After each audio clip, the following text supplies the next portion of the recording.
te morís de espanto y casi miras como distinguido.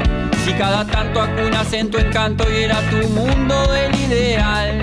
Y su ideal, mi ideal, el de aquel se puede. Buenas tardes, bienvenidas y bienvenidos a Último Bondi. Último Bondi es un programa producido por el colectivo Más Igualdad junto a la plataforma Camacuá y Caras y Caretas TV. Como todos los martes, traemos unos minutos de información y de reflexión para poder pensar la política de otra manera, para poder alimentar una discusión informada que nos permita un buen nivel de reflexiones. En el día de hoy, y siguiendo un poco con el ciclo Empresas Públicas, que ya hemos tenido algún programa y vamos a tener otros más adelante, nos vamos a ir un poco para atrás y a ver el papel de las empresas públicas en el desarrollo nacional. Hoy vamos a hablar de historia de las empresas públicas y del papel en el desarrollo. Y como siempre nos acompañan en este caso dos invitados. Hoy nos acompaña Reto Bertoni y Pablo Mesina, que los voy a pasar a presentar. Pablo Mesina es magíster en Historia Económica, docente de la UDELAR y socio de la Cooperativa Comuna. Estudia debates en torno al subdesarrollo y asesora a sindicatos de empresas públicas y ya ha estado con nosotros en este tema de empresas públicas. Reto Bertoni es doctor en Historia Económica, profesor titular del programa de Historia Económica y Social de la Facultad de Ciencias Sociales de la Universidad de la República, es coordinador del Instituto de Desarrollo Sostenible, Innovación e Inclusión Social, CENUR, Noreste UDELAR. Estudia energía y desarrollo en perspectiva comparada. Con ellos dos vamos a arrancar con esta primera idea de ver la historia de las empresas públicas y quisiera plantear un primer asunto que tiene que ver en que en estos acalorados debates que se han dado en estos últimos años, y que hay que irnos a unos cuantos, ¿no? Capaz que desde el principio mismo del siglo XXI, aunque podemos irnos hasta los 90 también con los debates sobre los intentos de privatización, que hay una distinción conceptual que muchas veces es esquiva y que tiene que ver con que muchas de nuestras empresas públicas son entes autónomos. Y hay una diferencia entre eso que quería aprovechar ya mientras nos vamos metiendo en la historia a dar cuenta de ese asunto, esa diferencia conceptual. No sé quién quiere arrancar. Bueno, sí. El tema del nacimiento de las empresas públicas en Uruguay tiene una connotación que debe ser tenida en cuenta para explicar el porqué. Yo voy a arrancar un poquito antes de los entes autónomos. En el año 1890 el país vivió una crisis económica profunda,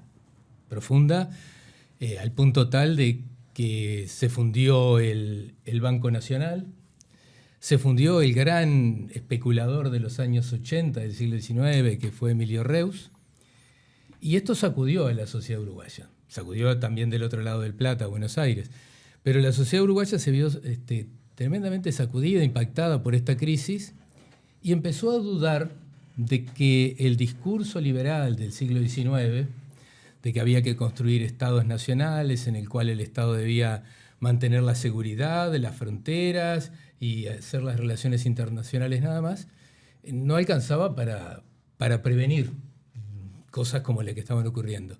Y ya desde ahí, desde 1890, comienzan algunos intentos de involucrar al Estado en el funcionamiento de la economía. En 1896 se crea el Banco de la República, por decir algo. Vaya empresa, ¿no? Vaya empresa estatal. Pero a la luz de esto empezaron a surgir otras ideas y ya en la primera década y en la segunda década del siglo XX empieza el Estado a involucrarse cada vez más en las actividades económicas y sociales. Y para llegar a tu pregunta, cuando se consagra en la Constitución la existencia de estos entes, estas cosas que habían surgido sin previsión constitucional de ninguna especie, se les denomina dominio industrial y comercial del Estado, en ningún momento se habla de empresas, y se organizan desde el punto de vista jurídico como entes autónomos o servicios descentralizados.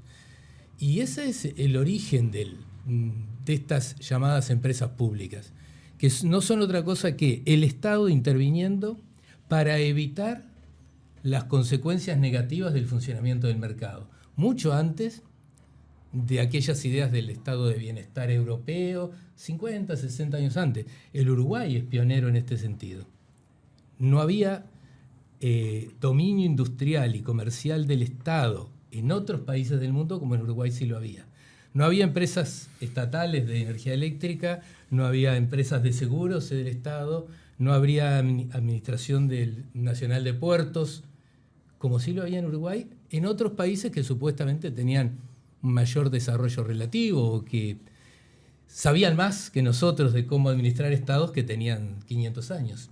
Y sin embargo, en Uruguay surgieron entes autónomos y servicios descentralizados para dar cuenta de lo que el mercado no podía solucionar. ¿O no, Pablo? Bueno, sí, claro, la génesis tiene mucho que ver con eso.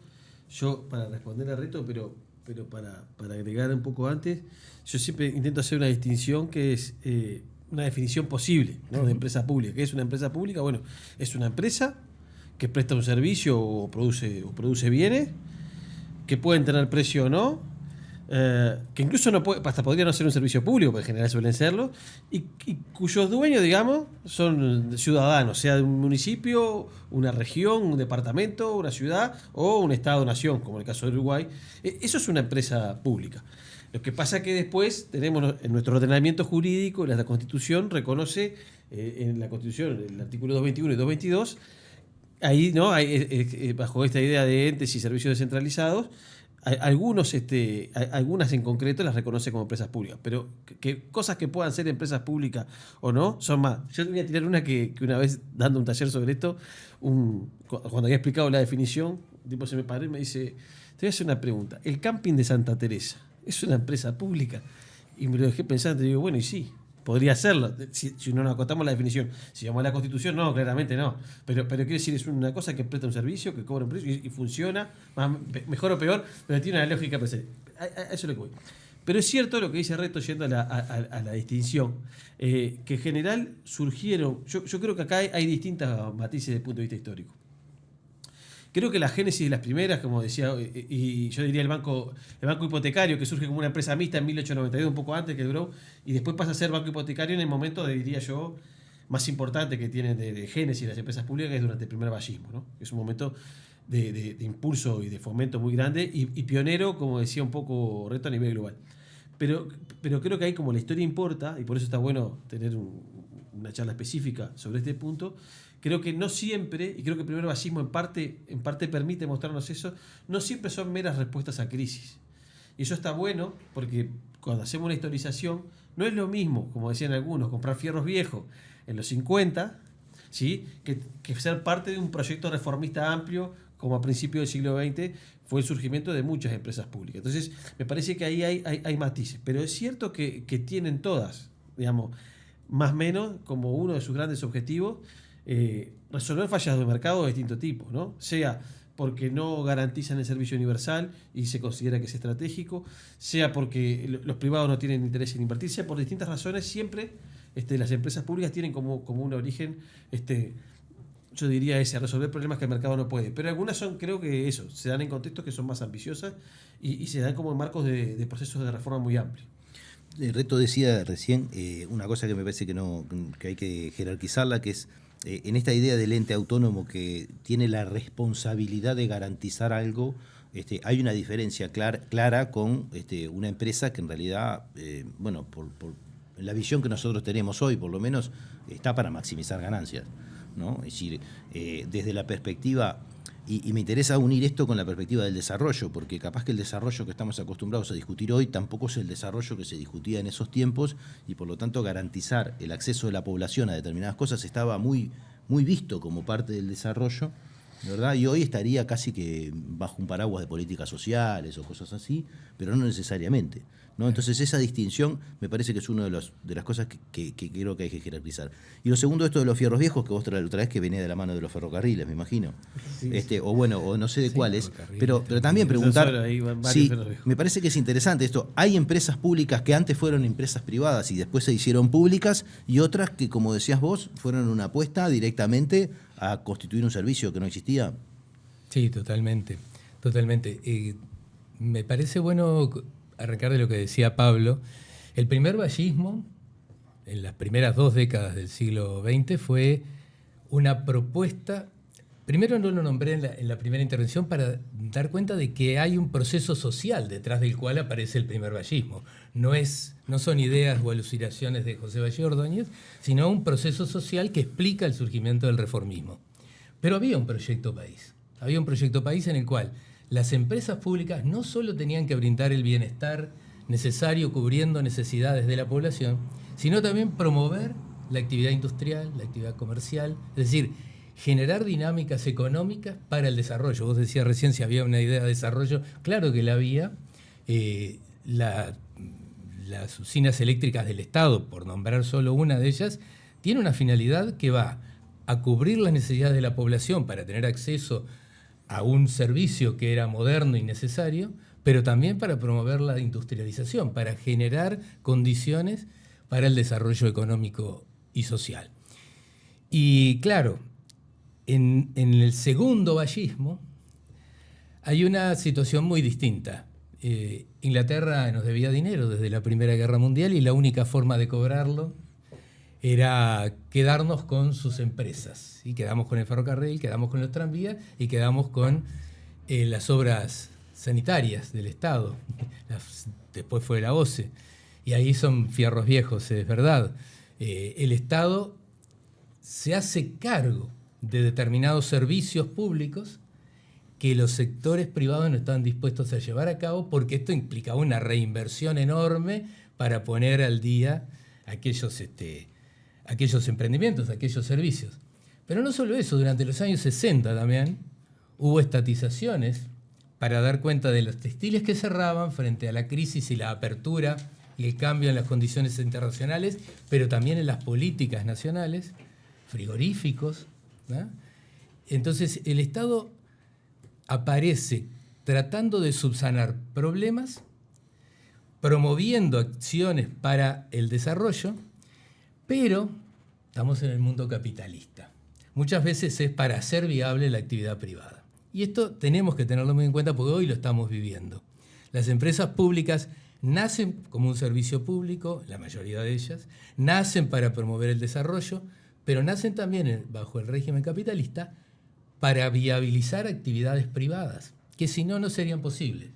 Y solo para dejar lo que vamos a ver seguramente en el último bloque, el cambio en la matriz energética uruguaya en los primeros años del siglo XXI y la actual promoción de un cambio de la matriz se hace en los hombros de las empresas públicas, pero sobre la base de la ganancia privada. Y esto será un problema que hablaremos más adelante posiblemente, Pablo. Sí, a ver, a mí está buena la pregunta. Yo creo que es una de las... Responderla creo que ayuda a entender buena parte, que es el segundo bloque vamos a profundizar de quiénes son los actores que apoyan, pero buena parte de los debates públicos en Uruguay sobre las empresas públicas que a veces no están bien situados históricamente, porque creo que eso ayuda.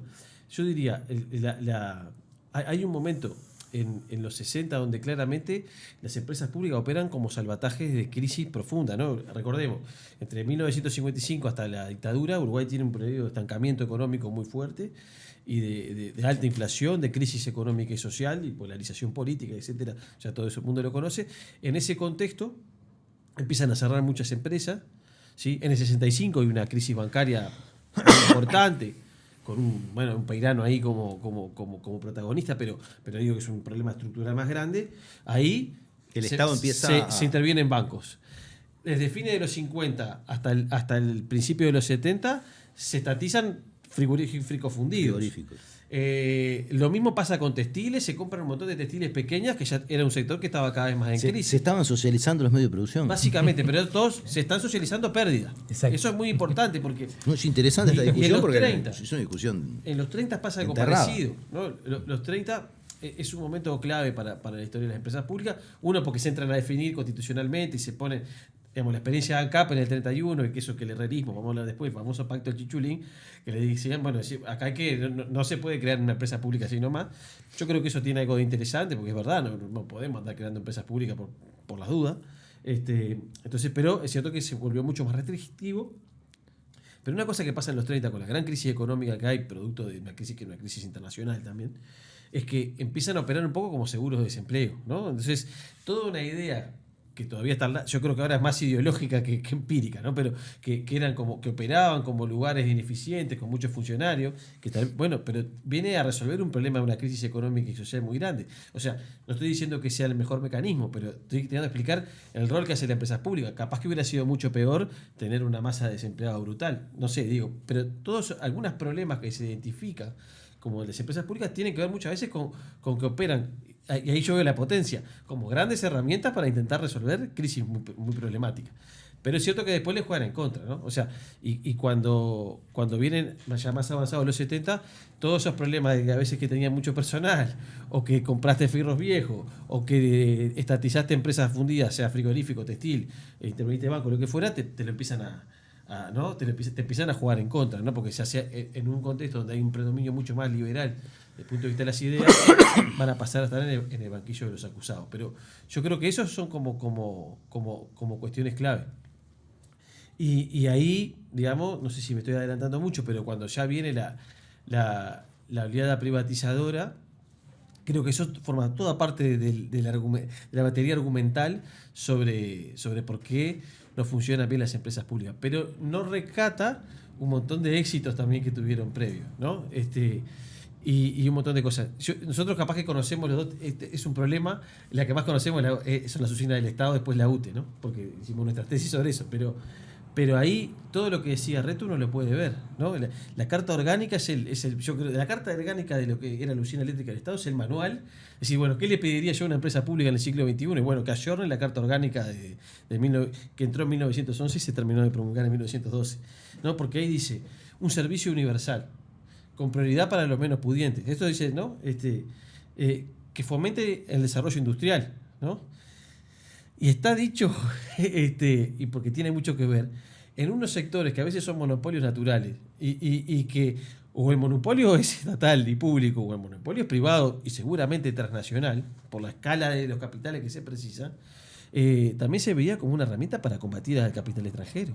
Y el drenaje de recursos que se iba al extranjero que quedara acá y que fuera en todo caso en las cuentas públicas. Eso está en la carta orgánica de la usina eléctrica del Estado. Entonces es muy potente. Y después se tradujo en política, ¿no? Se tradujo en política. Te cuento una discusión histórica de 1917 que a mí me encanta porque me parece que es gráfica. Cuando están discutiendo sobre tarifas, ¿no? Resuelven que cobran más barata una tarifa de lujo, que era tener cocina y sería como calefacción eléctrica en 1917, ¿no? Esa era más barata que la iluminación, que era tener un par de lamparitas si tenías, ¿no? Si estabas en una zona muy particular de Montevideo. Entonces era un debate porque era injusto, entre comillas, ¿no? Para algunos. Entonces el debate del directorio de la usina eléctrica del Estado era no, sí puede ser injusto desde el punto de vista estrictamente distributivo, pero es justo porque nosotros estamos queriendo despasar al gas con el que competimos en calefacción y en cocción, y el gas es británico. Entonces cobramos más barato porque estamos desplazando el gas. No sé si me explico. Esas cosas forman parte de la génesis de una perspectiva de desarrollo de largo plazo de muchas de las empresas públicas, pero eso, que están hechas en un momento muy particular, con un impulso reformista muy grande, que no es lo mismo que cuando por compromiso asumido o porque no te queda otra, compras unos fierros viejos, como dicen algunos. Reto. Bien. No, a partir de lo que señala Pablo, me parece bueno reflexionar, casi yendo a la segunda parte que habíamos convenido, pero plantear históricamente momentos, ¿no? La gran expansión de las empresas públicas en las primeras décadas del siglo XX, detrás de un proyecto reformista que tuvo en José Valle Ordóñez su líder, pero que era, vuelvo a reivindicar esto, un proceso social en curso, ¿no? Un periodo de crisis, donde si lo hacía Estados Unidos estaba bien, porque Roosevelt no hizo otra cosa que poner al Estado al servicio de que la economía norteamericana volviera a funcionar. En el Uruguay se hizo lo mismo. Es decir, cuando estás en una crisis, en una depresión, una gran depresión como la de los años 30, alguien tiene que hacerse cargo de esto. O socializás todas las pérdidas, como decíamos hoy, y pierden los más débiles, o generás empresas que logren ocupar aquellos sectores de la población desplazados por la depresión. A fines de los 40 y los 50 estamos en un problema de que hay servicios públicos que iban a dejar de ser brindados por las empresas británicas y el Estado encuentra una fórmula discutible, sin ninguna duda discutible, de hacerse de esos ferrocarriles, tranvías y obras sanitarias para garantizar que la población pudiera seguir teniendo el transporte ferroviario, el transporte montevideano y las obras sanitarias accesibles. En los 60, con fines de los 50 y 60, el Estado viene a subsidiar, digamos, la incapacidad del capital de seguir manteniendo algunas de las actividades que habían sido estrellas del Uruguay de Maracaná, del Uruguay Suiza de América, que eran las industrias. Y claro, esto se lo cobraron mucho a las empresas estatales. No digo que se haya hecho todo bien, y sabemos que desde los 40 en adelante, y sobre todo constitucionalmente desde el 52, se politizan también las empresas públicas, hay reparto de los cargos en los directorios y hay clientelismo para hacer campaña electoral. Sin duda todo existió. Pero el problema es que no se puede pasar raya solo con los últimos números de la cuenta, ¿no? La tradición de las empresas públicas había conseguido que el país tuviera lo que no tenían otros países de América Latina, ¿no? Y que era garantizado desde el Estado niveles de bienestar históricamente altos. Todos sabemos que se habló mucho de la excepcionalidad uruguaya en América Latina, de que éramos la mosca en la leche, pero todo esto tenía al Estado muy presente, ¿no? Y a las empresas públicas dentro de ese Estado.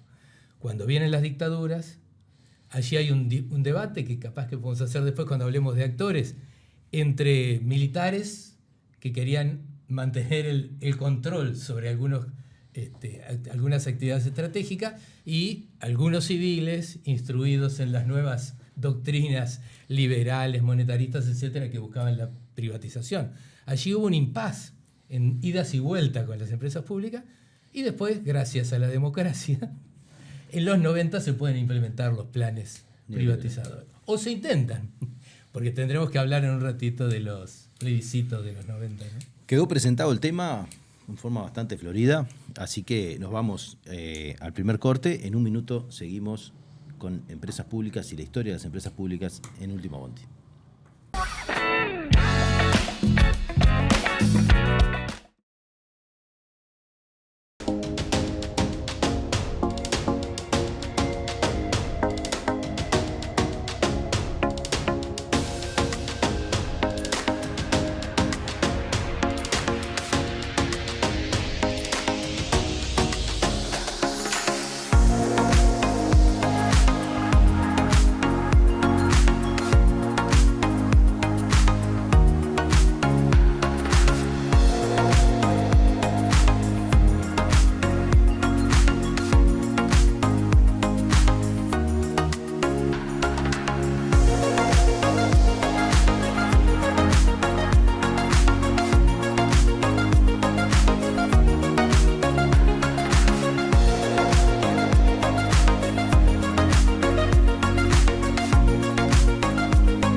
Seguimos en este segundo bloque de Último Bondi. Estamos hablando del papel de las empresas públicas en el desarrollo nacional, de la historia de las empresas públicas, y estuvimos haciendo un somero, no tan somero, raconto de los inicios y una periodización quizás también en distintas etapas, con distintos perfiles en el nacimiento y la construcción de empresas públicas y entes autónomos, que también aclaramos que no son lo mismo.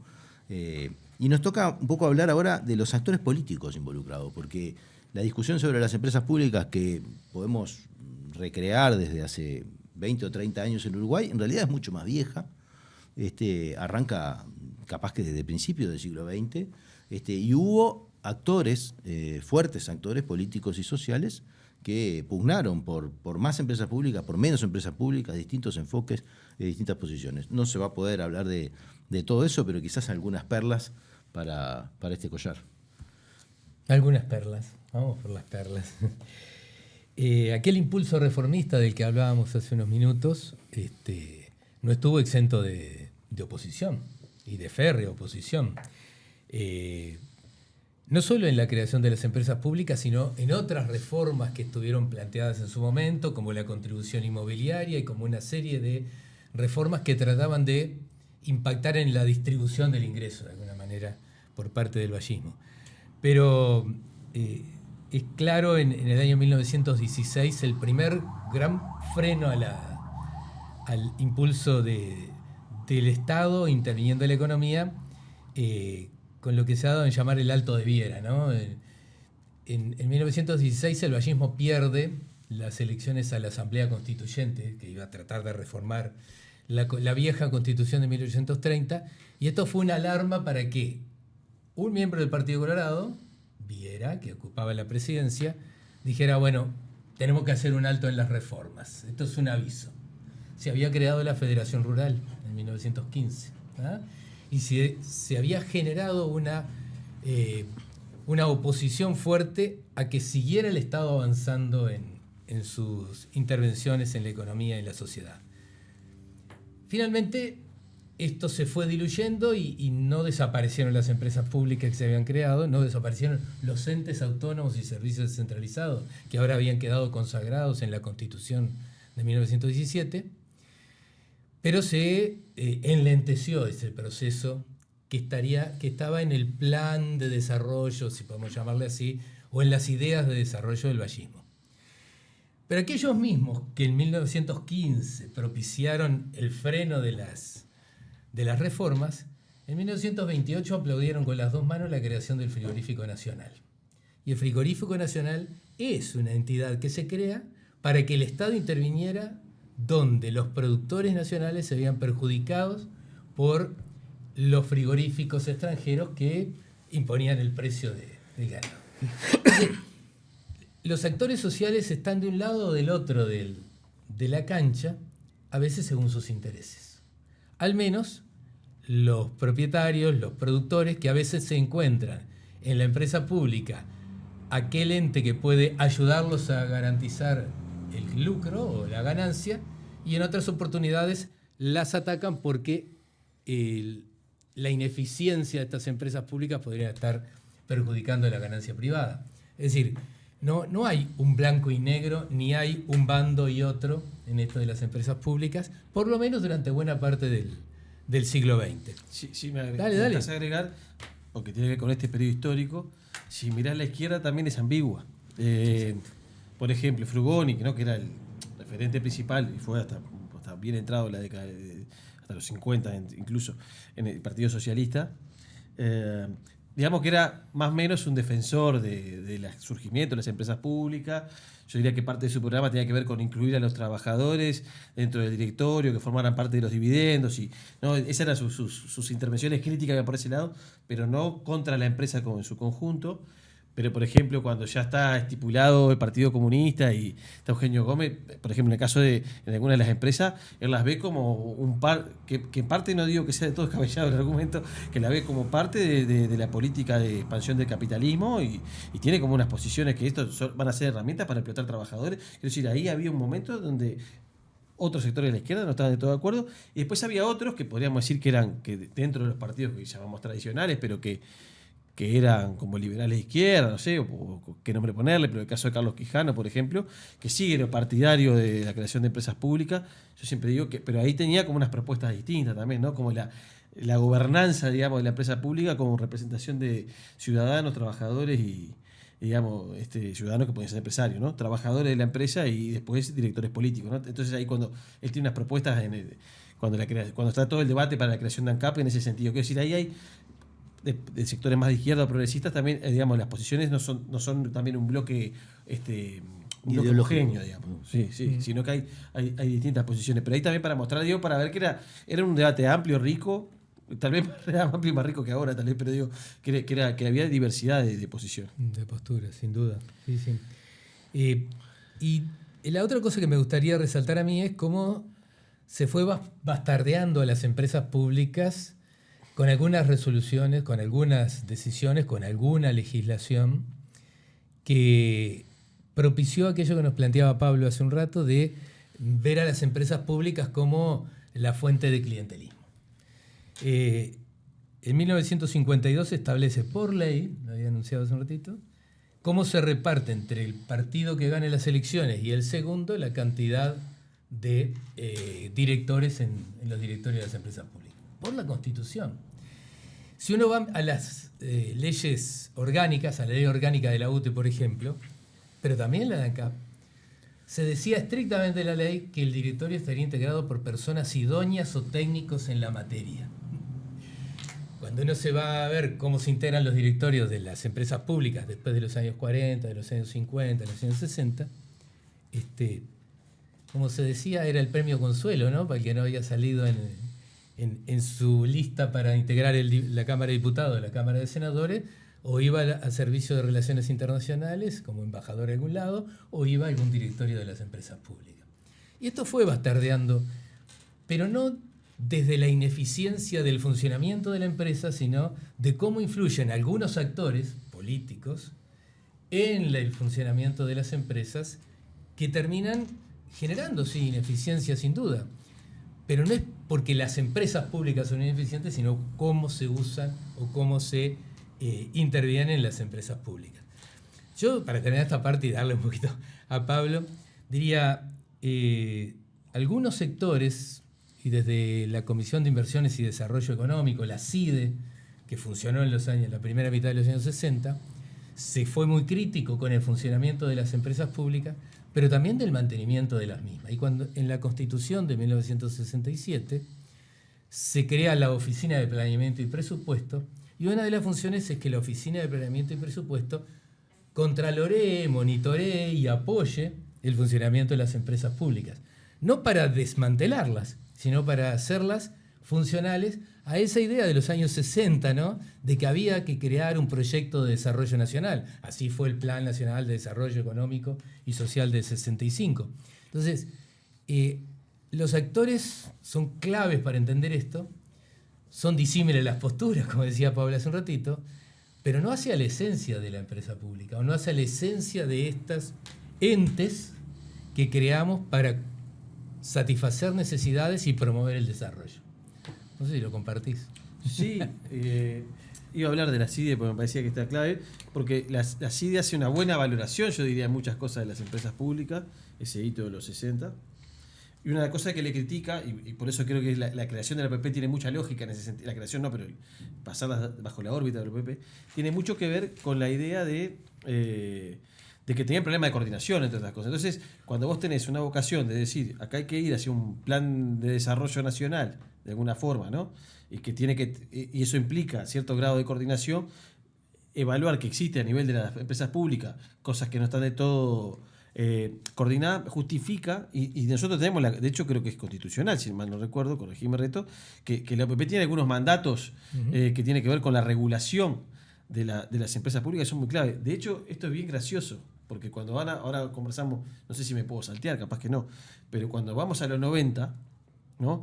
Que a finales de los 90 surge otra vez el impulso renovador y se crea el ORCE, el URSEC, en realidad están puenteando entre comillas, al regulador constitucional que es la OPP.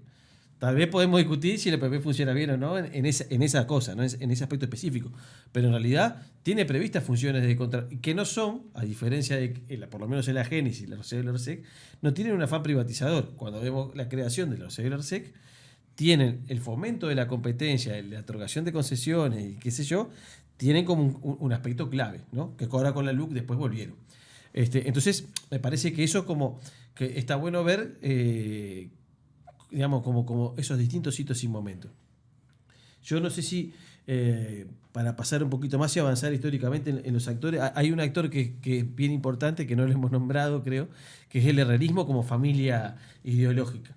Yo diría, es dentro de las manifestaciones del pensamiento conservador, en general creo que sí ha sido más o menos un gran opositor a las empresas públicas. Les iba a preguntar eso, histórico. ¿Cómo rastrear, por decirlo de alguna manera, el antiestatismo, o bueno, por lo menos la visión más crítica y más minimalista del Estado? ¿Habría que arrancar desde los años 30 o es algo que se empieza a expresar con el neoliberalismo de los 70 y 90? O sea, a ver, yo voy a esbozar una pequeña respuesta, después te dejo reto, pero siempre hubo voces disidentes en torno a la... Digo, la cuestión es, lo que Reto mostraba son grandes hitos donde hay grandes frenos conservadores que se manifiestan en muchas cosas y en particular en las empresas públicas, ¿no? Pero sacando esos grandes hitos, siempre hubo voces disidentes. Yo, no sé, rastreando un poco debates parlamentarios con la creación de la Sociedad Eléctrica del Estado, me acuerdo, había un diputado que era colorado también, incluso... si no me acuerdo mal, es Gerardo Rodríguez, que me hace cortar mucho, pero Gerardo Rodríguez, si no me recuerdo mal ese nombre, que decía que bueno, que acá se está fomentando el industrialismo oficial, que eso no iba a generar ineficiencia, que eso es mejor que lo haga el sector privado, que no tiene sentido. Quiero decir, voces de ese tipo siempre había, pero son en estos momentos que Reto relataba donde se expresan como grandes movimientos. Creo que el herrerismo sí tiene varios hitos que son clave, tanto el herrerismo viejo como el herrerismo más nuevo, y ahí diría yo, hay un momento que es tal vez de la mayor intento de avanzada privatización en Uruguay, que es los 90, ¿no? Pero sí ha sido un actor clave desde el punto de vista histórico, como de alguna forma opositor a las empresas públicas. En el caso de los 90 es el momento de más avanzada, que hay que explicarlo por muchas cosas, ¿no? Porque hay todo un programa global que se llama el Consenso de Washington, que está muy pensado para América Latina y África, yo creo. Entre otras cosas, tenían unas grandes crisis de deuda y se querían cobrar la deuda, ¿no? En Washington. Y tiene dentro de sus ítems la privatización de las empresas públicas. Entonces, calza muy bien que ese gran movimiento global coincide en buena parte del continente y en Uruguay también, con gobiernos de signo más, si se quiere, neoliberal, conservador. Entonces, ahí sí hay un momento de auge. Y Uruguay, me parece, y Argentina son bien interesantes porque son países hermanos que están pegados y son como antagónicos en el sentido de que uno avanzó en la privatización casi que todo lo más que se podía y otro se frenó mucho porque el pueblo uruguayo, digamos, por vía referéndum lo frenó. Entonces, aunque hay algunas privatizaciones ahí o concesiones, ¿no? Empieza a haber, hay muchas desmonopolizaciones en el 91 que siguen, ¿no? Siempre está bueno contar que había distintas papeletas, había una que no la apoyó casi nadie, que era ir contra toda la ley, otra que iba contra las privatizaciones más duras, pero que dejaba abierta algunas. Entonces la concesión con Pluna, que falló, es hija también de la ley del 91. Creo que hemos tenido una gran dificultad para cobrárselas, ¿no? Es decir, bueno, me dijiste que había que concesionar con privado para que funcionara bien y se funde igual la empresa, ¿no? Eso no, en la discusión cuando tiene problemas primos no surge. La compañía del gas, que fue parte de una estatización de Fierro Viejo, se termina de privatizar ahí. Hay una canción muy bonita, siempre la Rambla Sur de la Bernardo Carrero, que habla un poco de la historia de esa privatización. Entonces ahí hay como distintos momentos. Y nada, después nos queda como lo del último bloque que vamos a ir a hablar después, pero creo que ahí se nota claramente una tradición, y si uno mira ahora las políticas de este gobierno, la implementación de la LUC, algunos dispositivos presupuestales, como puede ser la regla financiera en la ley de presupuesto, que me parece que busca una lógica de que sigan siendo empresas públicas, por suerte y por desgracia no la aplican, pero que sigan siendo empresas públicas, pero que tienen que tener una rentabilidad, ¿no?, determinada, como si se operaran como privadas, digamos. Todo eso muestra como es una gran tradición que no le gusta a las empresas públicas, que si pudiera las privatizaría y si no puede, que las quiere hacer que se parezcan a las privadas, digamos. Reto, y ya de paso metés y también hay actores sociales, ¿no? No solamente políticos. A ver. Digo, vos hablabas hoy del nacimiento de la Federación Rural, en las vísperas del Alto de Viera. Sí.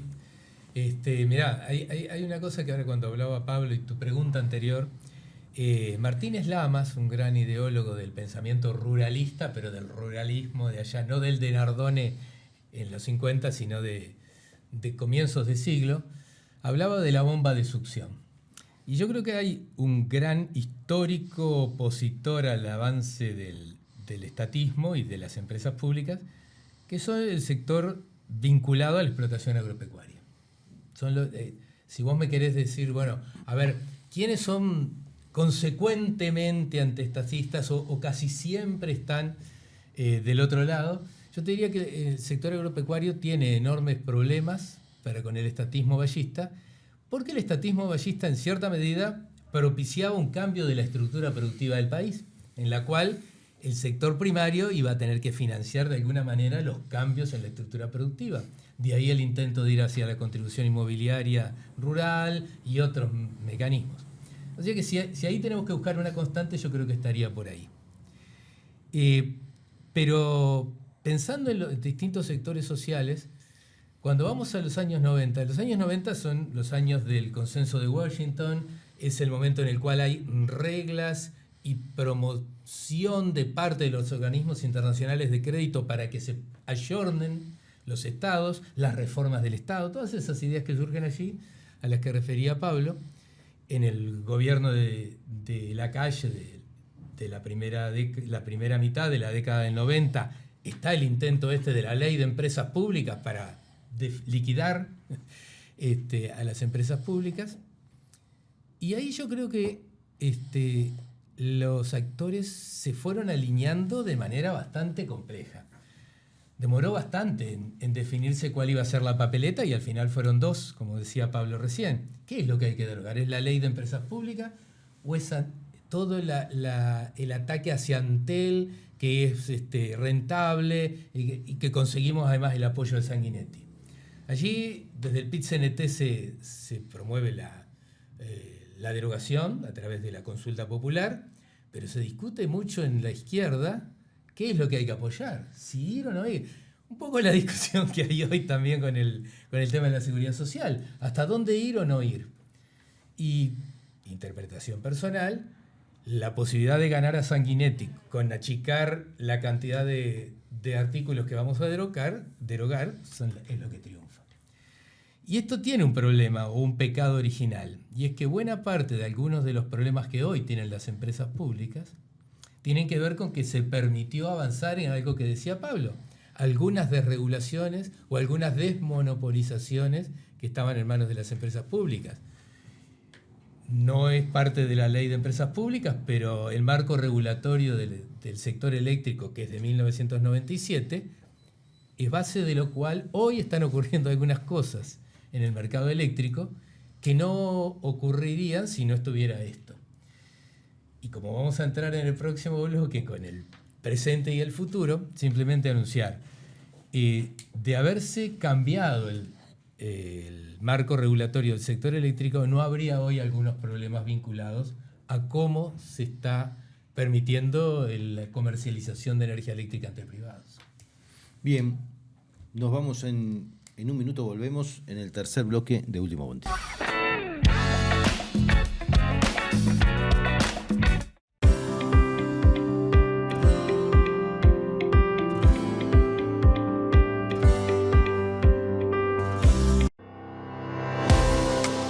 Nos une la defensa del trabajo y el derecho al descanso, apostando a crecer juntos y juntas. Nos une la memoria y una historia de lucha que llevamos con orgullo. Nos une jugar y divertirnos sintiéndonos iguales, caminando, sin dejar atrás a nadie. Nos une la democratización de la palabra. Nos une lo que nos emociona y moviliza.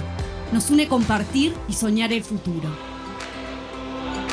Con AEBU tenés derechos. AEBU, un sindicato, una comunidad.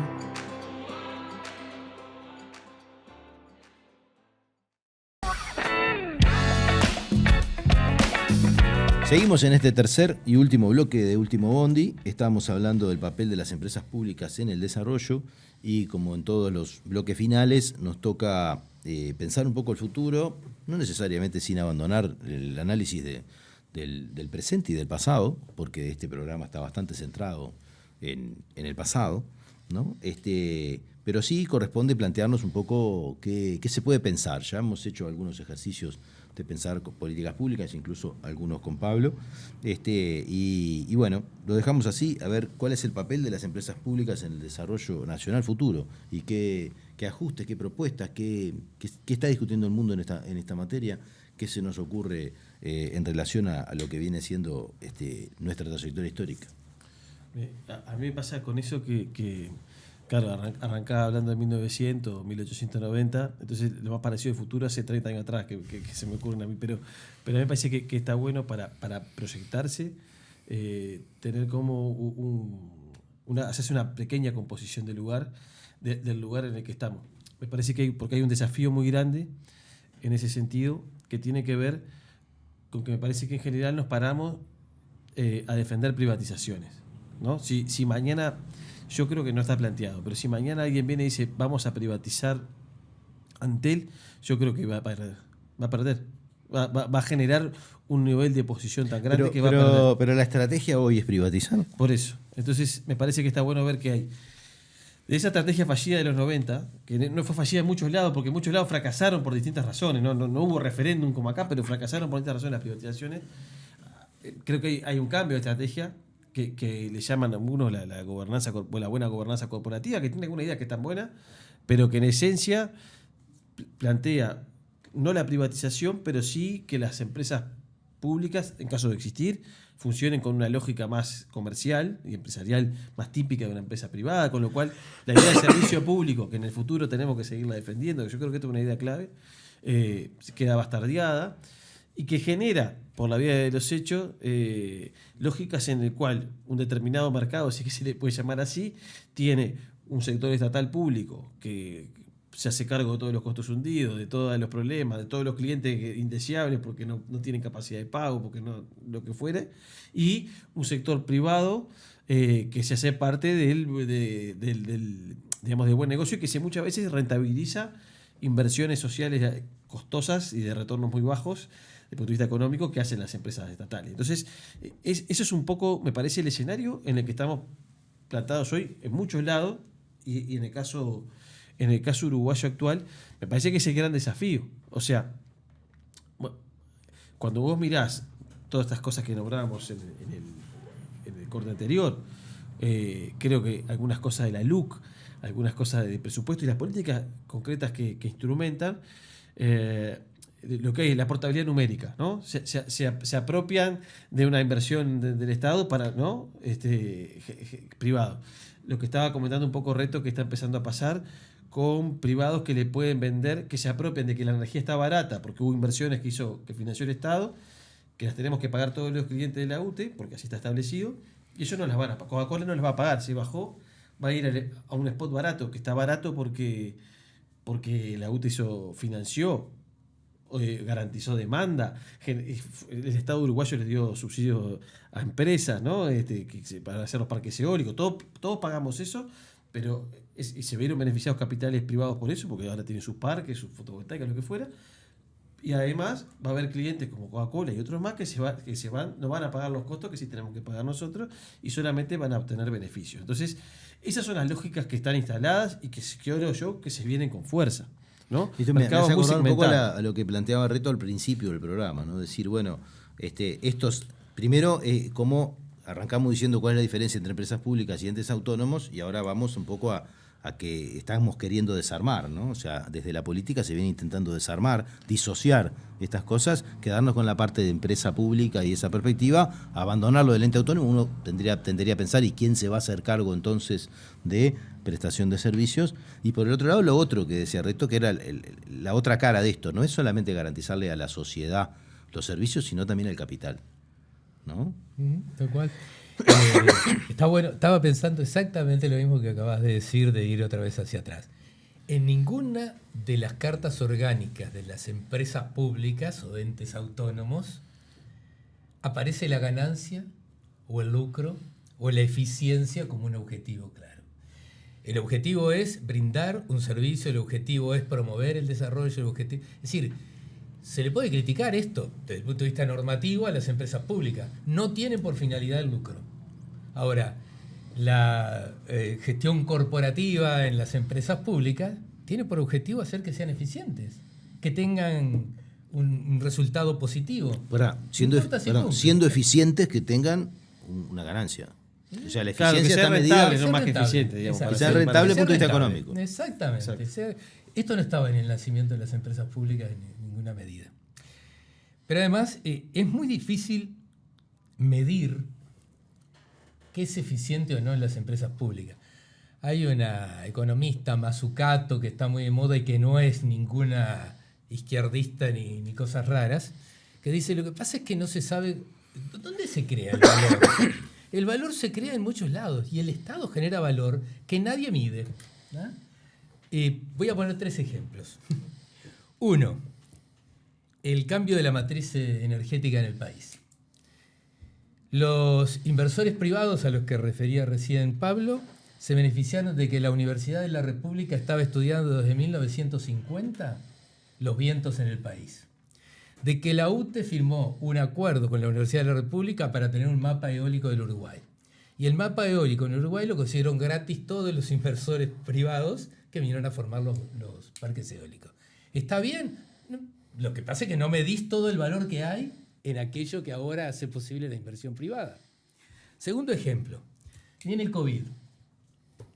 Tenemos que encerrarnos, la educación se tiene que hacer a distancia, y toda la infraestructura que generó el Estado a través de las telecomunicaciones se pone al servicio de encarar una crisis. ¿Se podía haber enfrentado de esa manera si no hubiera habido una inversión pública en todos estos, en Internet, en la telefonía móvil, etcétera, etcétera? No se podía haber hecho.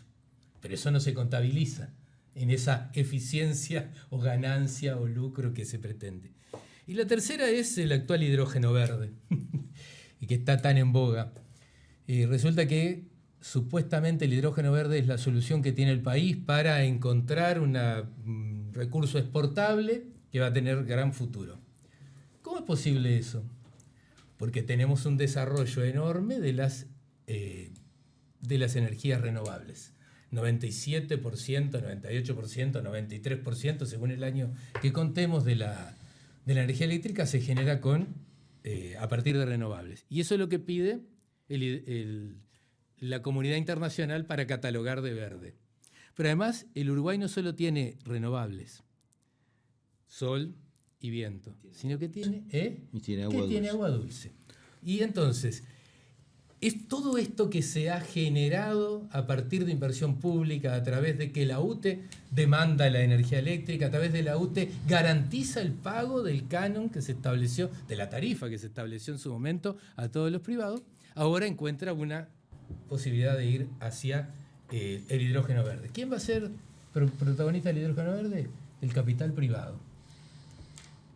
En el 2017-18 se elaboró un proyecto llamado Proyecto Verde, en el cual ANCAP era el protagonista para llevar adelante estudios e inversiones pequeñas, piloto, para desarrollar el hidrógeno verde. 2018. 2020 se tira todo esto para atrás y 2022 tenemos una hoja de ruta del hidrógeno verde para los privados, en los hombros de toda la inversión pública, ¿no? Una empresa alemana con el primer proyecto, ¿no? Digamos. Parecido al 5G de Antel.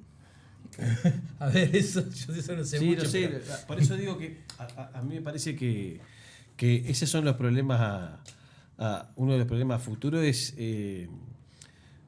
generar garantías de que la inversión pública pueda tener retornos también públicos y reconocimiento del valor generado. Yo creo que ahí es uno de los...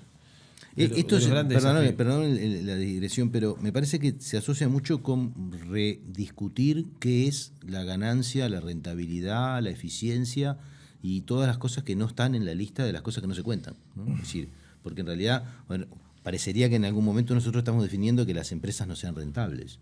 Bueno, a ver, lo que estamos cuestionando es que la visión de la rentabilidad sea stricto sensu la ganancia empresarial en un símil de mercado, porque tampoco es mercado, ¿no? Lo que existe en estos espacios, ¿no? Oligopólicos o monopólicos grandes, ¿no? Y que eso se vea como algo que aporta a rentas generales, por decirlo de alguna manera.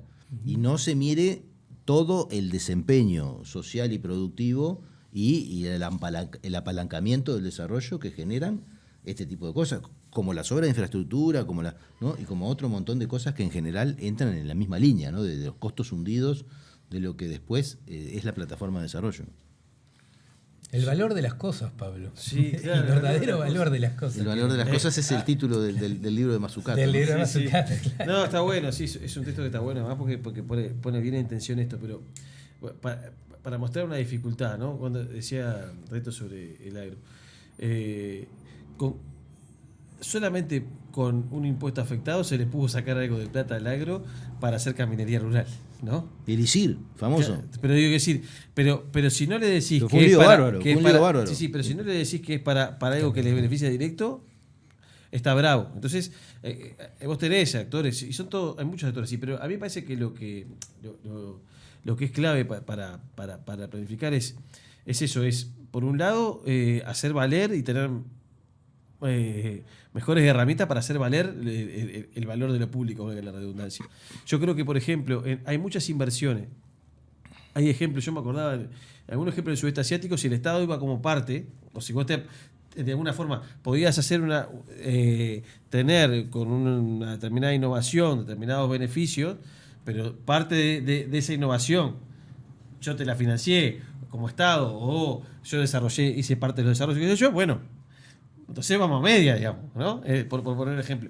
Ese tipo de cosas me parece que acá estamos años luz de siquiera pensarla, pero son como relevantes, ¿no? Si yo voy a formar parte y voy a financiar, también quiero formar parte cuando... ¿No? Está bien, si te va mal, yo te financié y yo corrí un montón de riesgo. No pasa nada, el Estado tiene que hacer eso. Yo creo que las empresas públicas y el Estado en general tienen que ser grandes corredores de riesgo. ¿Sí? Que lo pueden hacer mucho más que un privado, además. Está bien que lo hagan. Nosotros creo que tenemos que asumir que para que las políticas de desarrollo implican equivocarse, digamos, ¿no? Porque si no se puede. Pero eso también implica que cuando está bien, si nos embocamos, pero cuando le embocamos también tenemos que tener un esquema para que las retribuciones sean más claras de ese punto de vista.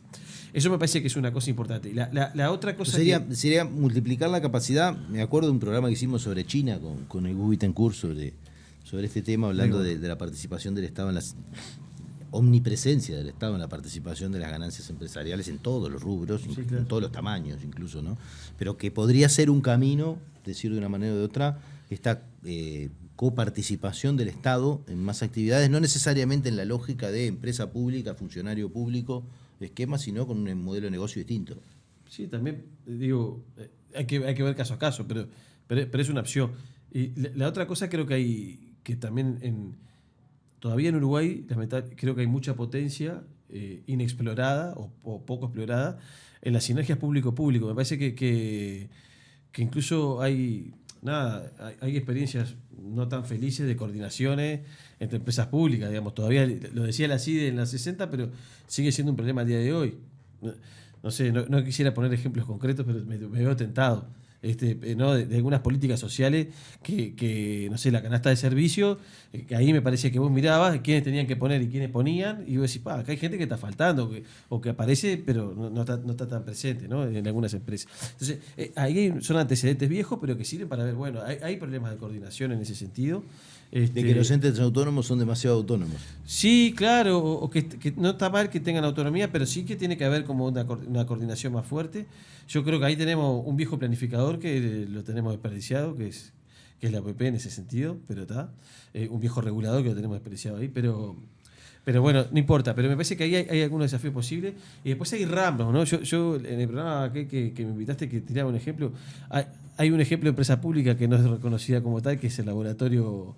que es un laboratorio estatal, ¿no? O podríamos, hasta caso de CUDIM, no sé, podríamos pensar en cosas así, que creo que son rubros con tecnología más o menos de punta, que creo que se podrían desarrollar cosas, y me parece que son sectores a apostar.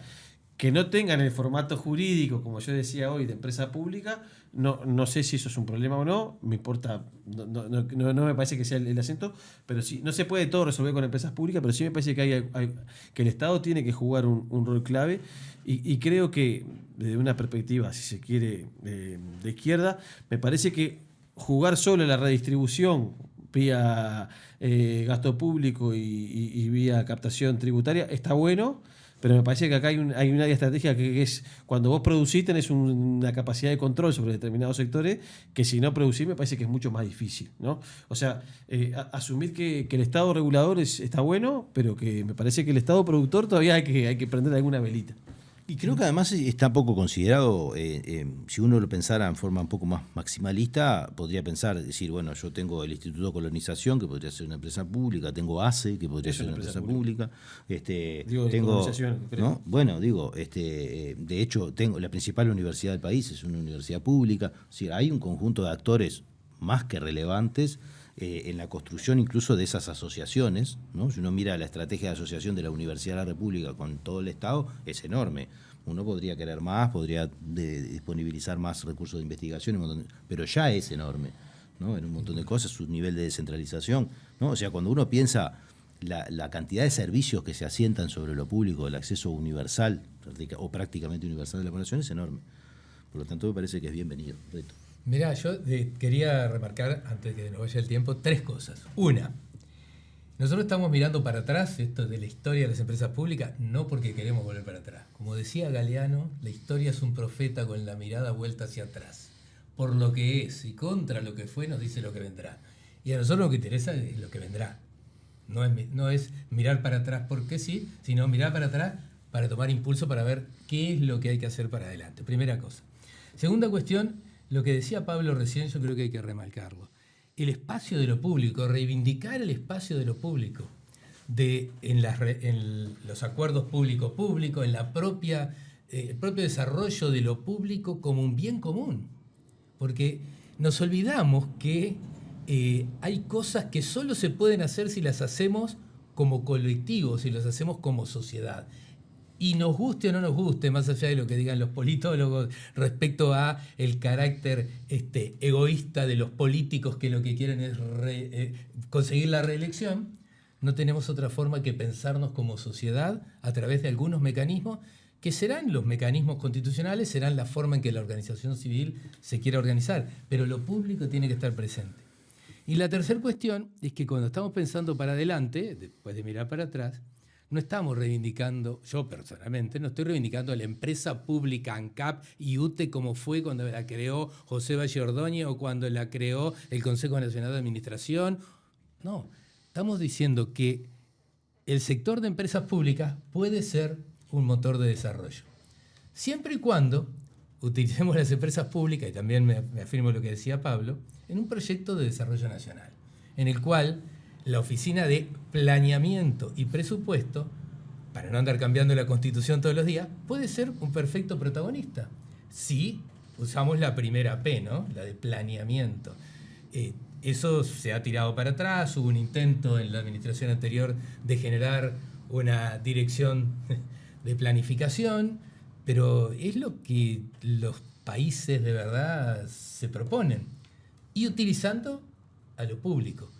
Estamos en un mundo que no lo podemos cambiar de un día para el otro y por lo tanto el sector privado debe participar.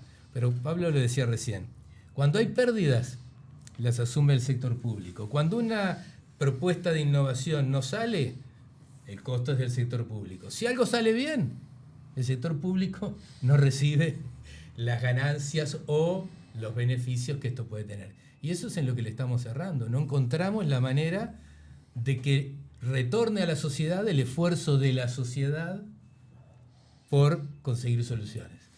Y yo, para cerrar, para que vamos al pasado, para buscar cosas, cuando está la discusión pública sobre la creación de ANCAP, Quijano hace esta propuesta que yo siempre traigo, que decía, bueno, tiene que participar trabajadores, eventualmente, obviamente, un directorio político también tiene que haber, y usuarios, digamos, en este caso, ¿no? Usuarios de la empresa.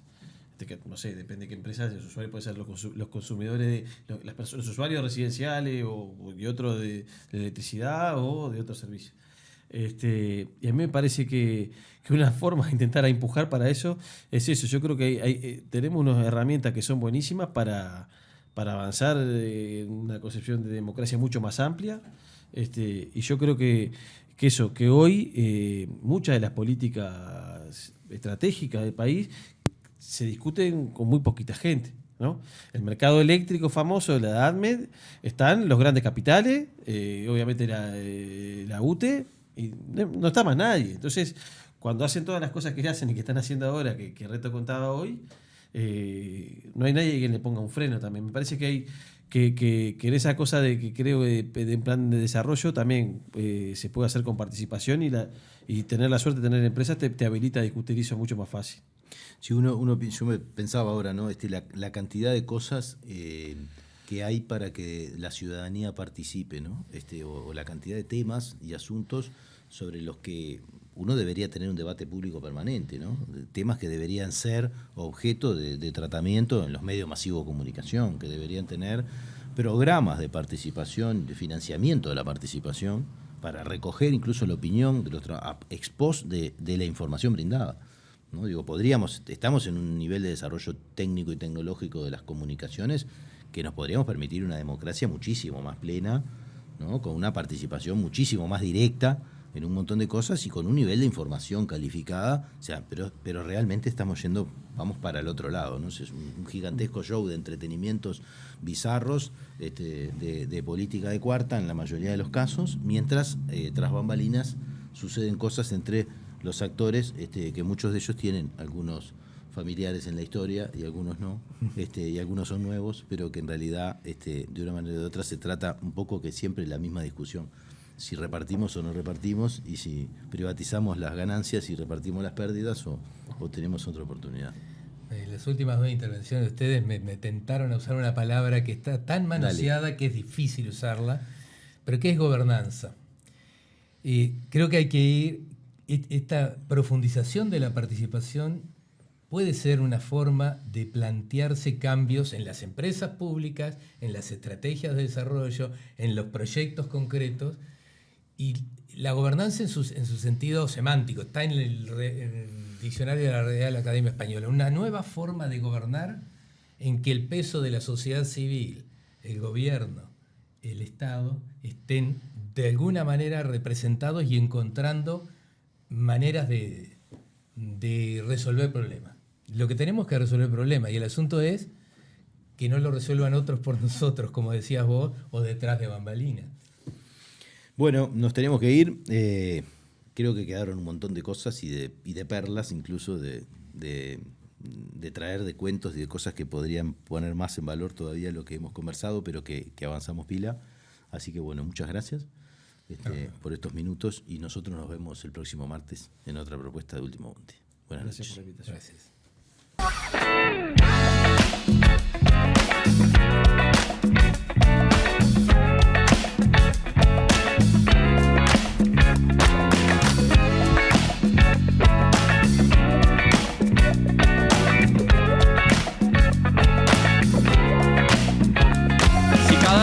Te morís de espanto y casi miras como distinguido. Si cada tanto acunas en tu encanto y era tu mundo el ideal. Y su ideal, mi ideal, el de aquel se puede mirar desde lo distinto. Si por las noches compartís el tinto con ese que piensas hoy.